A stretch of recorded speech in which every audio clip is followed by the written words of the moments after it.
जयकारा बोल मेरे श्री गुरु महाराज की जय। सभी गुरुमुख प्रेमियों से सप्रेम जय सच्चिदानंद। श्री दर्शन हाल के क्या क्या हाल सुनाए जाएं, क्या श्री गुरु महाराज जी की सुंदर लीलाओं का वर्णन किया जाए, क्या श्री गुरु महाराज जी की दयालुता का कोई विवरण बताया जाए, श्री गुरु महाराज जी की प्रसन्नता का क्या गुणगान किया जाए। ये जिह्वा के अंदर कहीं ऐसी ताकत भी नहीं है कि कहाँ से शुरू करें, कहाँ समाप्त करें। श्री गुरु महाराज जी के गुण अनुवादों का जिक्र कहाँ से शुरू करें, कहाँ समाप्त करें। कई बार हमारे मस्तिष्क में ढेर सारी विचारधाराएं एक साथ चल पड़ती हैं। सोच सोच कर भी कोई जवाब हमसे नहीं बन पाता। क्या इतने दयालु हैं हमारे हुजूर सतगुरु दाता दीन दयाल महाराज जी? क्या इतनी दया करना चाहते हैं? क्या इतना हमें आशीर्वाद से भरपूर करना चाहते हैं, इतना प्रसाद से भरपूर करना चाहते हैं? और जब संतरे लुटाते हैं, जब टॉफियां लुटाते हैं, जब लीला करते हैं आप, कोई भी तो वर्णन हमारी जिह्वा नहीं कर सकती। किसी प्रकार भी हम अपने सतगुरु के उपकारों का बदला चुका नहीं सकते। दुनिया में कोई भी सानी नहीं है हमारे सतगुरुदेव भगवान का। ये सतगुरु का हम पर उपकार ही तो है कि हम अनन्य भाव से अपने सतगुरु के गीत गाना चाहते हैं, उनके उपकारों का बार बार शुक्राना करना चाहते हैं और करते रहते हैं। अनुपम प्यार बरसाते हैं सतगुरुदेव महाराज जी हम गुरुमुखों पर, हम प्रेमियों पर। जब श्री दर्शन हाल में सिंहासन पर विराजमान हुए दर्शन दे रहे होते हैं अपने गुरुमुखों को, प्रेमियों को, और सब गुरुमुख प्रेमी दर्शन करके निहाल हो रहे होते हैं। सारी ओर से सुरती हटाकर अपने सतगुरु के चरणों में अपनी सुरती को जोड़कर जाने कौन सी दौलत प्राप्त कर रहे होते हैं गुरुमुख प्रेमी। यकीन नहीं होता हमें अपनी चित्तवृत्तियों पर कि जो चित्तवृत्तियां संसार में फैली हो करके, संसार में फैल करके जाने क्या कुछ इकट्ठा करती रहती है। क्या ये वही सुरती है? क्या ये वही तस्वर है जो सतगुरु के चरणों में जुड़कर तन और मन दोनों ही प्रकार से एकाग्र चित्त होकर एकाग्र चित्त मुद्रा में बैठ करके गुरुमुख प्रेमी लगातार एक टक निहारते रहते हैं अपने सतगुरु दाता दीन दयाल जी महाराज जी के मुखारविंद की ओर, उनके श्री सिंहासन की ओर। उनके सामने जो लाइनें चल रही होती हैं, जो गुरुमुख प्रेमी नित्य प्रति आते हैं श्री दर्शनों के लिए, माथा टेक रहे होते हैं, अपने हाथों में सुंदर सुंदर उपहार लिए श्री सतगुरु की नज़दीकी में पहुंच करके वो उपहार भेंटा करते हैं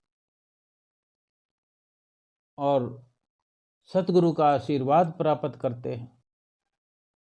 कई गुरमुख प्रेमी आशीर्वाद ले रहे होते हैं कि हमें घर जाना है। कोई 1 महीने से सेवा कर रहा है, कोई 15 दिन से कर रहा है, कोई 3 महीनों से कर रहा है। आज उनको घर जाना है तो अपने सतगुरु के आगे जाकर अपनी गुहार लगाते हैं, पुकार करते हैं कि ये मेरे सतगुरु, मुझे उस घर में जाने की इजाज़त दीजिए जहाँ आप ही की दया से, कृपा से जीवन यापन करता हूँ।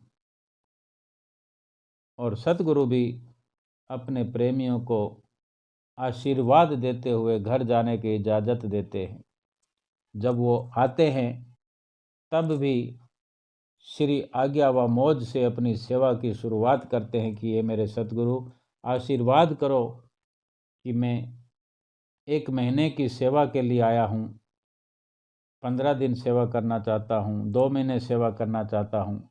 या कोई ऐसे भी गुरमुख होते हैं जो कुछ दिनों के लिए आते हैं और कई गुना अधिक दिन लगाकर सेवा करते रहते हैं।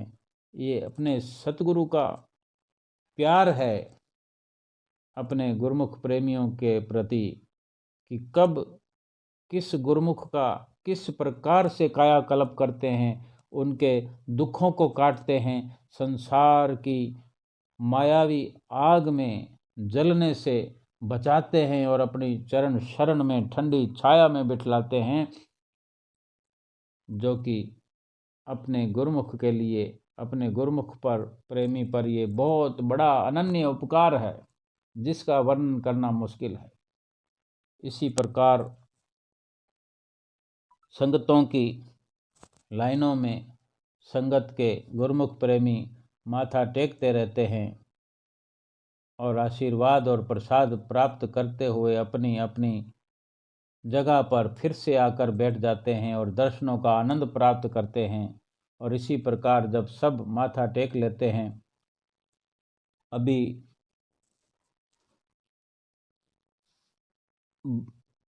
19 जनवरी की जो श्री दर्शनों की दौलत से माला माल हो रहे थे प्रेमी, सब गुरमुख प्रेमियों ने, जो नए आए थे या जो घर जाना चाहते, सब ने आज्ञा प्राप्त कर ली और सब लाइनें खाली हुई। तब श्री गुरु महाराज जी